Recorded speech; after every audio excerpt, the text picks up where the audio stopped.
हम सब जब कीर्तन करते हैं तो ये कीर्तन हमें एक गहराई में ले जाता है, अपने भीतर अपने होने में ले जाता है। जो हम गीत गा रहे थे, अपने होने का लेते निरंतर मजा, राजी रहते हैं जो भी हो उसकी रजा। अपने होने का मज़ा वही ले सकता है जो उसकी रजा में राजी हो जाए, नहीं तो अपना होना वास्तविक होना नहीं, मेरा होना अहंकार के तल पर जो होना है, जिसको मैंने होना मान बैठा, वहाँ तो अशांति ही अशांति, वहाँ तो कोलाहल ही कोलाहल है। लेकिन मेरा एक और तल है, उस तल पर जब मैं पहुँचती हूँ, उस तल के लिए गुरु नानक देव जी ने बोला है, ऐसा नाम निरंजन होई। और इस नाम को जो मनन करता है, इस नाम का जो मनन करता है, उसका मन ही जानता है, दूसरा कोई नहीं जान सकता। तो जब नानक जी मनन की बात कर रहे तो वो डूबने की बात कर रहे हैं। एक है कि हम सुपरफिशियल, हमारा विचार चलता रहता, चिंतन चलता रहता है सतह पर बहुत, उसकी बात नहीं कर रहे। वो कह रहे हैं कि जैसे लहर अपने भीतर सागर में ही समा जाए, उसकी बात, उस डूबने की बात कर रहे हैं। और उस डूबने पर जो मन है, वो जो जानता है, वो एक्सप्रेस कैसे करे अब, साइलेंस को एक्सप्रेस कैसे करे अब, हाउ, साइलेंस को एक्सप्रेस करने के लिए जो भी शब्द लाए जाते हैं वो सिर्फ साइलेंस तक लाने के लिए। लेकिन लोग जो हैं, ज्ञानी जो हैं, पंडित जो हैं, वो शब्दों को ही अपना खजाना बना लेते हैं, शब्दों में ही अपना अहंकार पाल लेते हैं, शब्दों में कुछ भी नहीं रखा। शब्द तो इसलिए है कि वो शांति का द्वार बन सके, और उस शांति से, उस मनन करने से, उस नाम में डूबने से, उस नाम का मनन करने से वो जो भीतर शांति आती है, अब वो एक्सप्रेस होती है। नानक से कोई कहता था सत्य के बारे में, परमात्मा के बारे में, शांति के बारे में, आनंद के बारे में प्रश्न पूछता था, तो नानक मर्दाना को कह देते थे, बजाओ भाई, और वाद्य यंत्र शुरू हो जाते थे। नानक मर्दाना बजाना शुरू कर देता था, बाला और मर्दाना थे, और नानक गाना शुरू कर देते थे। बोलते नहीं थे, गाते थे। वो जो भीतर शांति अवतरित हुई है, उसे वो गाकर अनुभव कराते थे। जो भी बुद्ध पुरुष हैं, जो भी संत हैं, अपने भीतर जो अनुभव हुआ है, जो शांति का अनुभव हुआ है, उसे संगीत में जब वो ढालते हैं तो वो तो एक प्रसाद की तरह है। जैसे बच्चे प्रसाद लेने नहीं चले जाते मंदिर में कि भाई प्रसाद मिलेगा, चलो चलते हैं, लेकिन उस प्रसाद के बहाने मंदिर आ जाते हैं। ठीक ऐसे वो जो संगीत पैदा कर रहे हैं, संगीत जो गा रहे हैं, वो सिर्फ प्रसाद की तरह है।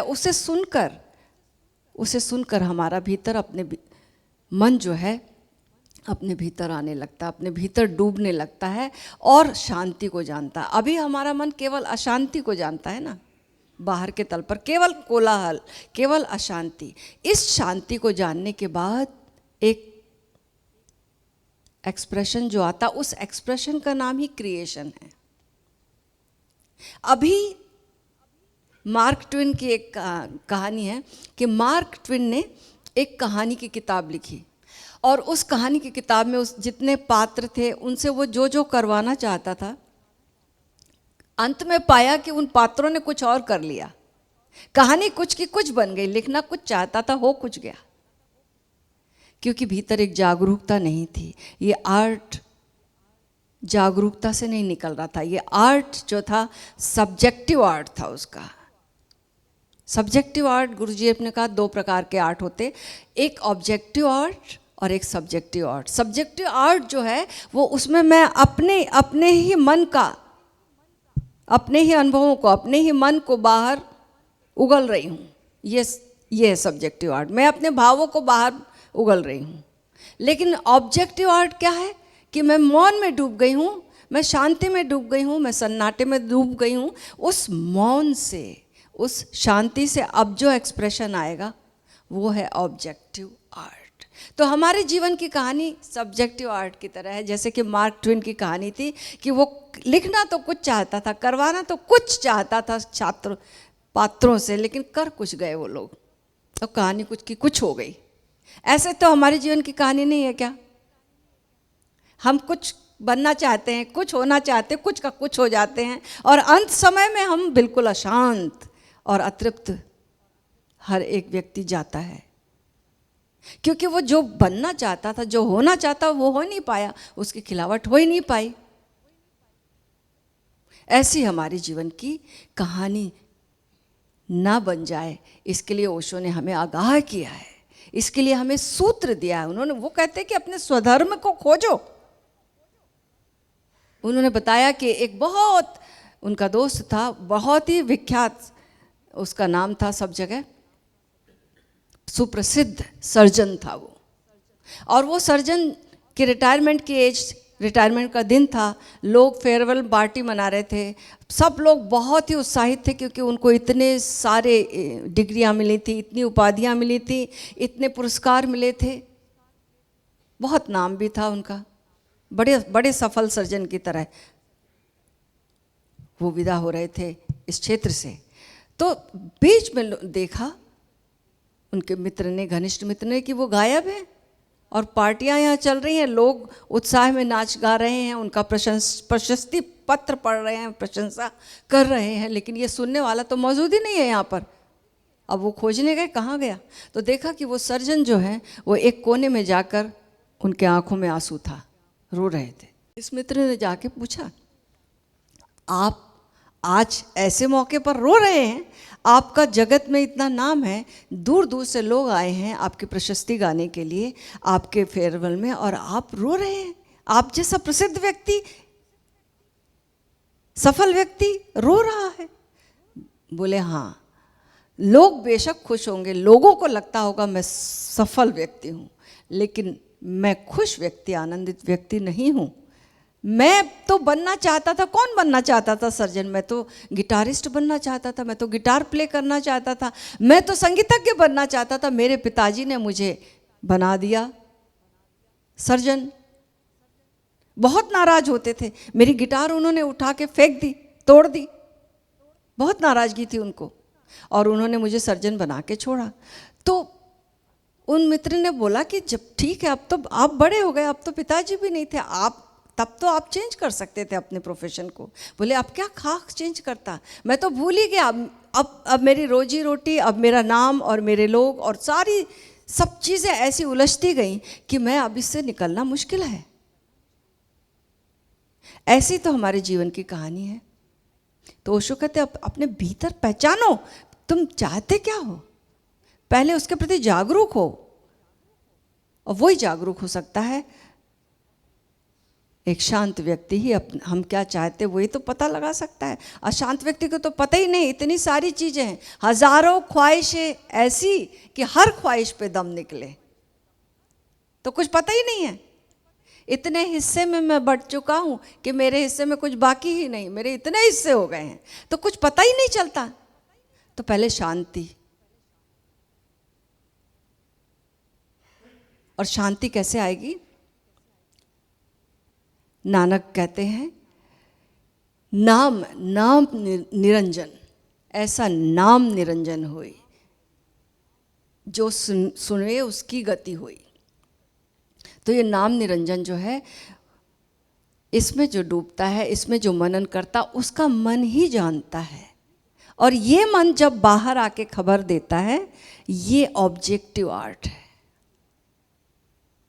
क्योंकि इसने शांति में, सन्नाटे में, शून्य में डूबा, और उस शून्यता से अब जो एक्सप्रेशन आएगा वो ऑब्जेक्टिव आर्ट है। उसका अपना कुछ नहीं है, उस शून्य से वो एक खाली पोंगरी है, उसके माध्यम से गीत झरेंगे, उसके माध्यम से पेंटिंग होगी, उसके माध्यम से हर क्रिएशन होगा, उसके माध्यम से मूर्ति बनेगी। अब इस मूर्ति को जो भी देखेगा, उस मूर्ति को देखते देखते सामने वाले का भाव पैदा होगा, बनाने वाले का कोई भाव नहीं था। देखते देखते इस मूर्ति को सामने वाला जो देख रहा है उसका भाव पैदा होगा, और वो उस मूर्ति को देखते देखते शून्य हो जाएगा, शांत हो जाएगा, अपने भीतर डूब जाएगा। एक बुद्ध की मूर्ति को देखो, और अगर किसी बुद्धत्व को अनुभव किए हुए व्यक्ति ने उसको बनाया है, उसे देखते देखते देखते ये अजंता की गुफाएं या एलोरा की गुफाएं, ये सारी गुफाएं जिन्हें देखते देखते हम शांत हो जाते हैं, जिन्हें देखते देखते हम अपने भीतर डूब जाते हैं, अपनी शांति में, अपने मौन में, अपने होने में, और इसका मज़ा लेते हुए अब जो हम जीवन जिएंगे, ओशो कहते हैं जीवन जिएंगे, ऊर्जा तो है, ऊर्जा तो कुछ गति करेगी, एक्सप्रेशन देगी। अब जो एक्सप्रेशन होगा वही सच्चा क्रिएशन है। अब इसमें ज़रूरी नहीं कि मैं पेंटिंग बनाऊं, इसमें ज़रूरी नहीं कि मैं गीत ही गाऊं, इसमें ज़रूरी नहीं, हो सकता मैं पेड़ उगाऊं, इसमें मेरा क्रिएशन है, हो सकता है मैं सुंदर खाना बनाऊं, इसमें मेरा क्रिएशन है, हो सकता है मैं कुछ और कर दूं, किसी बच्चे को हंसा दूं, किसी बच्चे को, रोते हुए बच्चे को उसकी रुलाई रोक दूं क्षण भर के लिए, ये मेरा क्रिएशन हो सकता। कुछ भी, जो भी अब शून्यता से निकलेगा एक्सप्रेशन, ये सब क्रिएशन में आएगा। और जो कलाकार वृत्ति के लोग हैं, जैसे पेंटिंग, मूर्तिकला, गायन, ये सब गायन, ये जो गायन और ये जो वादन है, ये सब मंदिरों में पैदा हुए, ये सब समाधि के अनुभव से निकले हुए हैं, और उसको उस करीबी तक लाने की कोशिश की गई है, जो समाधि की अवस्था में उस शून्यता में जो अनुभव हुआ है उससे मैच करने की कोशिश की गई है। उसे सुनते सुनते, उसे बजाते बजाते, उसे देखते देखते हम उसी फ्रीक्वेंसी में पहुंच जाएंगे, और उस फ्रीक्वेंसी में हम जो नाद सुनेंगे, वो जो सन्नाटा सुनेंगे, जो उसमें डूबेंगे, वहाँ जाकर हम समाधिस्थ हो जाएंगे। यही असली शांति है। एक शांति बाहर किसी ऑब्जेक्टिव आर्ट को देखते देखते देखते अपने भीतर डूब गए, और इस शांति से अब जब जो भी हम करेंगे, कबीर साहब कहते ना कि मैं कपड़ा बुनता हूँ, लोग कहते थे आप क्यों कपड़ा बुनते हो भाई, अब तो आपके शिष्य सब कुछ कर सकते हैं। कबीर साहब कहते हैं मैं नहीं छोड़ सकता कपड़ा बुनना, ये मेरा क्रिएशन है, मैं तो मेरे राम के लिए काम कर रहा हूँ। ये एक एक तार, ये एक एक चादर जो है, मेरा प्यारा राम बाजार आता है, और वो राह देखते होंगे राम कि कबीर आज चादर लेकर नहीं आए, तो मैं ये काम नहीं छोड़ सकता। ये उनका क्रिएशन हो गया। वो कहते कि मैं चलता हूँ, वो मेरी पूजा है। अब वो जो भी करेंगे वो पूजा हो जाएगी। चलना, फिरना, उठना, बैठना, सोना, और कोई पूजा की ज़रूरत नहीं है। मेरा होना, मेरे होने से जो भी एक्टिविटी निकल रही है, वो सब मेरी पूजा, वो सब मेरा ध्यान, वो सब मेरी प्रार्थना हो जाएगी, और वही सच्चा क्रिएशन है। क्रिएशन कह लो, डिवोशन कह लो, मेडिटेशन कह लो, ये सब आपस में जुड़े हुए हैं।